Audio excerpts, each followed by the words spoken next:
Hello everyone, welcome in my YouTube channel BioHub. So today we will discuss about proteins. ठीक है, यह proteins का term दिया था बर्जीलियस ने. ये पॉलीमर होते हैं अमीनो एसिड्स के, हाइड्रोपॉलीमर्स होते हैं, ये मैक्रोमोलिक्यूल्स होते हैं क्योंकि इनका मॉलिक्यूलर वेट जो होता है 10,000 डाल्टन से ज्यादा होता है. ये एसिड इंसॉल्युबल पूल में आते हैं. इनका हाईएस्ट अगर मॉलिक्यूलर वेट देखें प्रोटीन्स में तो यूरियस एंजाइम का आता है हाईएस्ट मॉलिक्यूलर वेट. ठीक है, और lowest molecular weight ACTH means acid adrenocorticotropic hormone का होता है. लो मॉलिक्यूलर वेट जो होता है आपका फॉर्म फ्रॉम कंडेंसेशन और dehydration process of amino acids. ये अमीनो एसिड्स के कंडेंसेशन या डिहाइड्रेशन से होते हैं. मींस अगर इसमें देखो, इसमें जैसे वाटर रिमूव हो रहा है तो हम इसको कहते हैं इस प्रोसेस को डिहाइड्रेशन या कंडेंसेशन, क्योंकि इसमें वाटर का रिमूव हो रहा है. ठीक है, और अगर हम वाटर ऐड करेंगे इसमें, अगर हम इसमें यहाँ पर वाटर ऐड करेंगे तो इसको कहेंगे हम प्रोटियोलाइसिस. ठीक है, प्रोटियोलाइसिस कहेंगे या फिर हम इसको हाइड्रोलाइसिस कहेंगे. ठीक है, इस फॉर्मेशन को कहते हैं हम हाइड्रोलाइसिस, जिसमें हम वाटर ऐड करते हैं.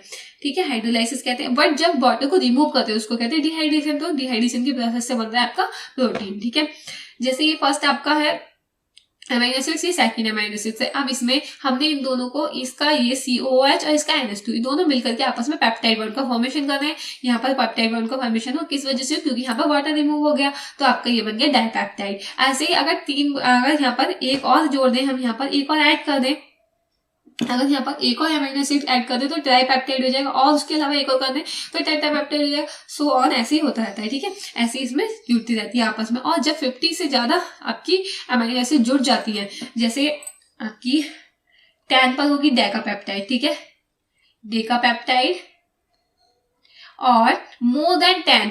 ठीक है, अगर 10 से ज्यादा है तो आपकी कितनी बनेगी, अगर 10 से ज्यादा अमीनो एसिड से जुड़ रहे हैं पेप्टाइड बॉन्ड के फॉर्मेशन से तो आपका क्या हो जाएगा, पॉलीपेप्टाइड. ठीक है, पॉलीपेप्टाइड 10 से लेकर 50 तक. ठीक है, ये हो गया आपके पॉलीपेप्टाइड. बट 50 से अबव है, 50 से अबव अमीनो एसिड से जुड़ रहे हैं तो आपका प्रोटीन का फॉर्मेशन करेंगे. ठीक है, ये करेंगे आपका प्रोटीन का फॉर्मेशन 50 से अबव. जैसे अगर इसमें पूछा जाएगी कितने पेप्टाइड बॉन्ड बन रहे हैं, जैसे 10 अमीनो एसिड है तो उसमें कितने पेप्टाइड बॉन्ड का फॉर्मेशन होगा, उसमें ओनली 9 का. हमेशा एक अमीनो एसिड से कम का होगा. 50 में है तो आपका 50 इसमें होगा 49 अमीनो 49 पेप्टाइड बॉन्ड्स बनेंगे. ठीक है, 49 पेप्टाइड बॉन्ड्स बनेंगे. अब देख लेते हैं एन टर्मिनल सी टर्मिनल का कॉन्सेप्ट क्या है. ये एन टर्मिनल और सी टर्मिनल, ये आपका एन टर्मिनल सी टर्मिनल ये होता है जैसे आपका प्रोटीन बनने का फॉर्मेशन होता है ऐसे. ठीक है,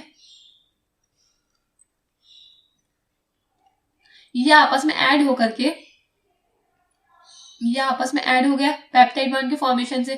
ठीक है,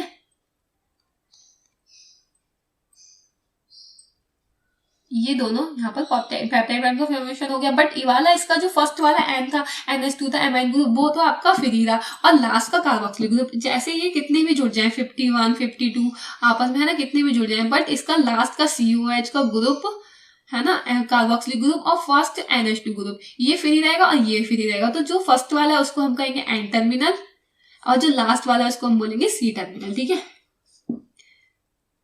तो ये आपका एंड, इसका डायरेक्शन जो होता है प्रोटीन फॉर्मेशन का ऑलवेज ऐसा ही होता है कि N terminal to C terminal होता है. N terminal to C terminal होता है ऑलवेज प्रोटीन फॉर्मेशन का डायरेक्शन.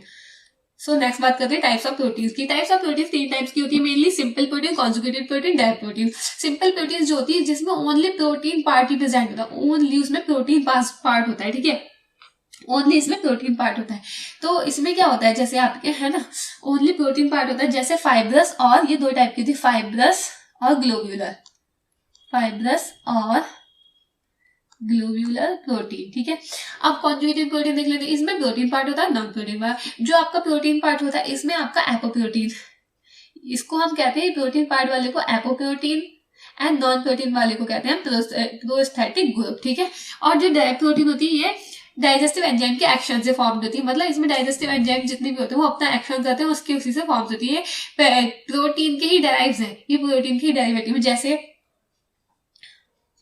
आपका प्रोटीन से फॉर्मेशन, प्रोटीन को ब्रेक किया तो बना प्रोटीएजेस, प्रोटीएजेस के बाद बना आपका पेप्टाइड, पेप्टाइड के बाद बना आपका डाइपेप्टाइड, डाइपेप्टाइड के बाद बना आपका अमीनो एसिड. ठीक है, अमीनो एसिड बना. इसी के फॉर्मेशन से पेप्टोन्स, पेप्टोन्स बना, पेप्टोन से डाइपेप्टाइड, पेप्टाइड, और पेप्टाइड से डाइपेप्टाइड, फिर इसके बाद आपका यहाँ डाइपेप्टाइड, इसके बाद बना आपका अमाइनो एसिड। तो यहाँ पर जो हुआ आपका, यहाँ पर हमने वाटर ऐड किया, यहाँ पर वाटर ऐड करना पड़ेगा हमें, डाइजेस्टिव प्रोसेस में हमें वाटर ऐड करना पड़ेगा, जिससे प्रोटीन से दोबारा से अमाइनो एसिड्स बन जाती है, प्रोटीन से अमाइनो एसिड में टूट जाती है, ब्रेक हो जाती है। इसी को हम कहते हैं प्रोटियोलाइसिस या हाइड्रोलाइसिस का फॉर्मेशन, ठीक है। इसी को कहते हैं आप डेरिवेटिव, क्योंकि ये प्रोटीन से ही डेराइव्ड है, इसलिए इसको कहते हैं डेराइव्ड प्रोटीन, ठीक है। सो नेक्स्ट बात करते हैं सिंपल प्रोटीन्स पर। अच्छे से बात कर लेते हैं इसके सिंपल प्रोटीन्स पर। ये दो टाइप की थी, fibrous protein and globular protein. Simple fibrous protein वो होती है, ये आपकी इलोंगेटेड होती है। कैसी होती है? इलोंगेटेड, ये आपकी इलोंगेटेड होती है। ग्लोबुलर प्रोटीन जो होती है आपकी सर्कुलर होती है। कोई इसमें जो कोलेजन है, ये मोस्ट अबंडेंट प्रोटीन है एनिमल किंगडम में, मोस्ट अबंडेंट प्रोटीन, ठीक है। कोलेजन जो होता है ग्लाइसिन और प्रोलीन रिच होता है, क्योंकि इसके ना हर थर्ड पोजीशन पर इसकी ग्लाइसिन होता है, थर्ड पोजीशन पर इसके ग्लाइसिन होता है, एवरी थर्ड पोजीशन पर इनके ग्लाइसिन होता है। कोलेजन जो होता है आपका, ये इसके थ्रेड को कहते हैं टेंडन, कोलेजन के थ्रेड को कहते हैं टेंडन। ये टेंडन क्या करते हैं? टेंडन करते हैं बोन टू मसल्स को अटैच करते हैं, बोन से मसल्स को अटैच करते हैं। जैसे लाइक ये बोन है आपकी, ठीक है, इसको मसल्स से अटैच करेंगे, ठीक है। बोन्स को मसल से अटैच करने का काम करता है टेंडन। अब केराटिन देख लेते हैं। केराटिन हार्डेस्ट प्रोटीन है, सिस्टाइन रिच होती है, जो कि सल्फर कंटेनिंग अमाइनो एसिड से। कैसी है? Sulphur containing amino acid. ये नेल्स, हॉर्न्स, हूव्स, हेयर्स में होती है, हेयर में होती है। इलास्टिन जो होती है लिगामेंट्स का, इसके थ्रेड को कहते हैं लिगामेंट्स। इलास्टिन के थ्रेड को क्या कहते हैं? लिगामेंट। ये बोन टू बोन को अटैच करती है, ठीक है। अब देख लेते हैं ग्लोबुलर प्रोटीन। सर्कुलर प्रोटीन होती है। Rubisco राइबोलोज base phosphate carboxylase oxygenase, ये आपका एक ऑक्सीजनेज है और बाई फंक्शनल एंजाइम है, ठीक है। ये क्या आता है? मोस्ट अबंडेंट एंजाइम है अर्थ पर। ये ग्लोबुलर प्रोटीन है, सिंपल प्रोटीन का ग्लोबुलर प्रोटीन में आपका रूबिस्को। हिस्टोन प्रोटीन जो होता है आर्जिनिन और लाइसिन रिच होते हैं, ये भी आपकी ग्लोबुलर प्रोटीन है। ये आर्जिनिन एंड लाइसिन रिच होते हैं, ठीक है। इसमें लाइसिन और ग्लाइसिन होता है, ठीक है। एल्ब्यूमिन जो है मोस्ट अबंडेंट प्रोटीन है ह्यूमन बॉडी में, ये ह्यूमन बॉडी के मोस्ट अबंडेंट प्रोटीन है, ठीक है, ह्यूमन बॉडी के। प्रोटामाइन जो होते हैं कुछ ऑर्गेनिज्म के, सम ऑर्गेनिज्म के स्पर्म्स में होते हैं, ये आर्जिनिन रिच है। प्रोलामाइड्स जो होते हैं सेल्स में होते हैं, मींस अनाजों में होते हैं, जैसे बार्ले में हॉर्डिन, व्हीट में ग्लूटीन, मेज में जीन प्रोटीन, ठीक है। नेक्स्ट बात करते हैं हम कॉन्जुगेटेड प्रोटीन का। Conjugated protein mainly two part है इसकी, प्रोटीन पार्ट और नॉन प्रोटीन पार्ट। इसमें अगर प्रोटीन पार्ट भी है उसके साथ साथ नॉन प्रोटीन पार्ट भी है, जैसे न्यूक्लियोप्रोटीन जिसमें न्यूक्लिक एसिड भी है और प्रोटीन भी है, तो उसको हम कहेंगे कॉन्जुगेटेड प्रोटीन। प्रोटीन पार्ट को कहते हैं हम इसके एपोप्रोटीन। जो नॉन प्रोटीन पार्ट होता है उसको कहते हैं प्रोस्थेटिक ग्रुप, ठीक है। जो न्यूक्लियोप्रोटीन है उसमें प्रोटीन पार्ट तो प्रोटीन है और नॉन प्रोटीन पार्ट आपका न्यूक्लिक एसिड। ऐसे ही राइबोसोम में आरएनए में आपका ये न्यूक्लियो पार्ट, ये आपका न्यूक्लिक एसिड का पार्ट है, ठीक है। अब राइबोसोम जो आपका ये प्रोटीन पार्ट है, ठीक है। कैसा पार्ट है? Protein part. वायरस में न्यूक्लिक एसिड डीएनए या आरएनए होता है, बहुत कभी नहीं मिलते आपको वायरस में, ओनली डीएनए या फिर आरएनए होगा, ठीक है। प्रोटीन कोट होता है इसमें, तो ये आपका हो गया कॉन्जुगेटेड प्रोटीन का पार्ट, ठीक है। म्यूकोप्रोटीन में म्यूको जो हो गया आपका एक कार्बोहाइड्रेट हो गया, प्रोटीन हो गया। ऐसे लिपिड्स में आपका ये लिपिड हो गया और प्रोटीन पार्ट हो गया, ठीक है। तो इसमें कार्बोहाइड्रेट हो गया आपका, ये कार्बोहाइड्रेट हो गया आपका ये प्रोटीन पार्ट, ये नॉन प्रोटीन पार्ट, ठीक है, जो कि प्रोस्थेटिक ग्रुप है, ये आपका प्रोस्थेटिक ग्रुप हो गया। एंड प्रोटीन पार्ट तो हो गया आपका एपोप्रोटीन, ठीक है। ऐसे लिपोप्रोटीन में लिपिड एंड प्रोटीन के फॉर्मेशन हो रहा है। लिपोप्रोटीन मेटल में मेटल प्लस प्रोटीन मिलकर के मेटल प्रोटीन बना रहे। अब नेक्स्ट बात कर ले स्ट्रक्चर लेवल ऑफ प्रोटीन्स पर। इसका स्ट्रक्चर लेवल जो होता है प्राइमरी का भी होता है, प्राइमरी स्ट्रक्चर होता है, सेकेंडरी होता है ना, और टर्शरी स्ट्रक्चर होता है प्रोटीन का, और क्वाटरनरी होता है। सो ऑन इन पर वन बाय वन बात कर लेते हैं। प्राइमरी स्ट्रक्चर ऑफ प्रोटीन क्या होता है? लीनियर अरेंजमेंट होता है अमीनो एसिड्स का। इसमें क्या होता है? लीनियर अरेंजमेंट होता है अमीनो एसिड्स का प्राइमरी प्रोटीन में, और ये ज्वाइंट होते हैं किसके द्वारा? पेप्टाइड बॉन्ड के द्वारा, ठीक है। ये ज्वाइंट किसके द्वारा होता है? पेप्टाइड बॉन्ड के द्वारा। जैसे आपका ये लीनियर अरेंजमेंट है, इसमें ये इसका लीनियर अरेंजमेंट है। ये ज्वाइंट किसके द्वारा? आपके पेप्टाइड बॉन्ड के द्वारा। यहाँ पर पेप्टाइड बॉन्ड का फॉर्मेशन हुआ, यहाँ पर पेप्टाइड बॉन्ड का फॉर्मेशन हुआ, ठीक है।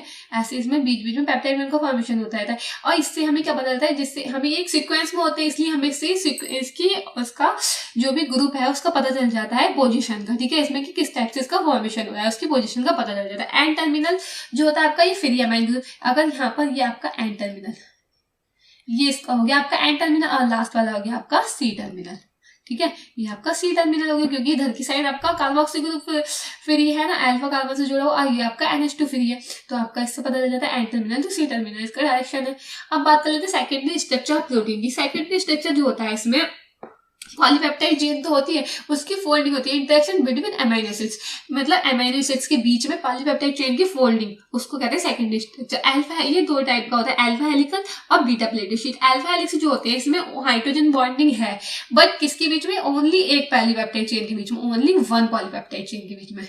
यहाँ पर ये आपकी पॉलीपेप्टाइड चेन है और यहाँ पर ये ना इस टाइप से होती है, ऐसे होती है ये लीनियर टाइप में, ठीक है। ये आपकी वैसी नहीं होती, बिल्कुल सीधी नहीं होती, स्ट्रेट नहीं होती, स्ट्रेट चेन नहीं होती है, ठीक है। तो यहाँ पर आपका ये हो गया CONH और ये हो गया आपका CONH, है ना। तो ये आपस में हाइड्रोजन बॉन्डिंग कर लेते हैं, इसको ही कहते हैं हाइड्रोजन बॉन्डिंग कर लेते हैं किसमें, एक ही पॉलीपेप्टाइड चेन में, ओनली वन पॉलीपेप्टाइड चेन में। ये हार्ड प्रोटीन होती है, इंटर चेन करती है, हाइड्रोजन बॉन्डिंग करते हैं ये, ठीक है। यहाँ पर होगा बॉन्डिंग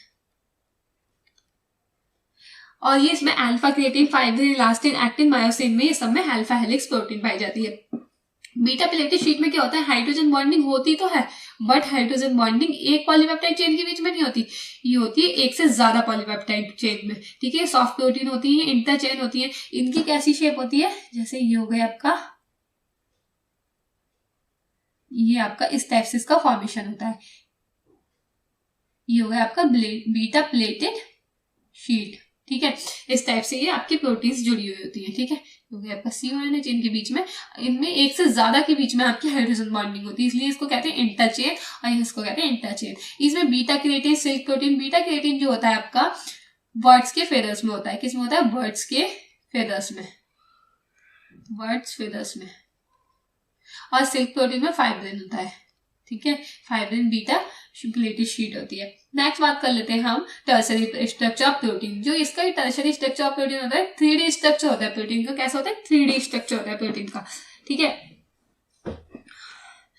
ये मोस्ट एक्टिव स्ट्रक्चर है पेप्टाइड बॉन्ड। इसमें उसमें सिर्फ आपको सेकेंडरी में हमने देखा कि हाइड्रोजन बॉन्ड के साथ साथ पेप्टाइड बॉन्ड भी था, प्राइमरी में हमने देखा ओनली पेप्टाइड बॉन्ड था, सेकेंडरी में पेप्टाइड बॉन्ड के साथ हाइड्रोजन बॉन्ड था, बट यहाँ पर पेप्टाइड बॉन्ड हाइड्रोजन बॉन्ड के साथ साथ आपको और बॉन्ड्स भी देखने को मिलेंगे, जैसे hydrogen bond, hydrophobic bond, van der Waals force, ionic bond, ये सब डाइसल्फाइड बॉन्ड, ये सारे बॉन्ड किसमें मिलेंगे आपको, ओनली वन पॉलीपेप्टाइड चेन में, किसमें, ओनली वन पॉलीपेप्टाइड चेन में, जैसे मायोग्लोबिन, ग्लोबुलर प्रोटीन में। ये बायोलॉजिकली एक्टिव होती है टर्सरी प्रोटीन्स जो होती है, ठीक है।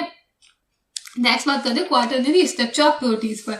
इसमें दो या दो से ज्यादा पॉलीपेप्टाइड चेन के बीच में ये सारे बॉन्ड देखने को मिलेंगे। ये होती तो टर्सरी की तरह ही है, बट इसमें जो होते हैं आपके टर्सरी प्रोटीन्स की तरह होती है, बस उसमें हमने वन पॉलीपेप्टाइड चेन के बीच में देखा था, बट यहाँ पर हम देखेंगे एक से ज्यादा पॉलीपेप्टाइड चेन के बीच में, ठीक है। क्वाटरनरी में ये मोस्ट कॉम्प्लेक्स होती है। कैसी होती है quaternary proteins, most complex structure होता है, कॉम्प्लेक्स स्ट्रक्चर ऑफ प्रोटीन होती है ये, ठीक है। यहाँ पर एक से ज्यादा, यहाँ पर ये सारे बॉन्ड प्रेजेंट होंगे, बट एक से ज्यादा पॉलीपेप्टाइड चेन के बीच में होंगे, ठीक है। इनकी जो ईच चेन होती है, हर एक चेन की अपनी एक सब यूनिट होती है, ठीक है। इसमें जो होते हैं हीमोग्लोबिन, जैसे इसका एग्जांपल देखें हम, हीमोग्लोबिन, हीमोग्लोबिन में दो अल्फा चेन है, ठीक है। दो अल्फा चेन है, कौन कौन सी, दो अल्फा चेन है, ठीक है, जिसमें आपका 141 और 141 हो गए, एंड टू बीटा चेन में आपके 146 एंड 146, तो टोटल मिलाकर आपकी 574 अमाइनो एसिड्स बन रही है। यहाँ पर 141 अमाइनो एसिड्स, यहाँ पर 141 अमाइनो एसिड्स एक चेन में, यहाँ पर 146 और यहाँ पर 146 अमाइनो एसिड्स, तो आपकी टोटल मिलाकर 574 अमाइनो एसिड्स बन रही है हीमोग्लोबिन में, ठीक है। ऐसे ही इंसुलिन, इंसुलिन में भी दो चेन होती है, एक चेन नहीं होती, इसमें दो चेन होती है पॉलीपेप्टाइड की, ए चेन और बी चेन, ठीक है। ए चेन में कितने होते हैं, 21 अमाइनो एसिड्स होते हैं, कितने, 21 अमाइनो एसिड्स। बी चेन में आपके हो गए 30 अमाइनो एसिड्स। टोटल मिलाकर के दोनों हो गए आपके 51 अमाइनो एसिड्स। कितने हो गए, 51 अमाइनो एसिड्स, ठीक है। टोटल मिलाकर 51 अमाइनो एसिड्स। तो इंसुलिन में भी 50 से ज्यादा अमाइनो एसिड्स है, इसलिए ये भी एक प्रोटीन है। सो आई होप कि आप लोगों को प्रोटीन का कॉन्सेप्ट क्लियर हो गया होगा, अच्छे से प्रोटीन समझ में आया होगा। नेक्स्ट लेक्चर में मिलते हैं लिपिड्स के साथ में। नेक्स्ट लेक्चर में डिस्कस करूंगी लिपिड्स के ऊपर, ठीक है। अगर आप लोगों को इससे रिलेटेड कोई भी क्वेरी है तो आप मुझे कमेंट बॉक्स में कमेंट कर सकते हैं। Thanks for watching.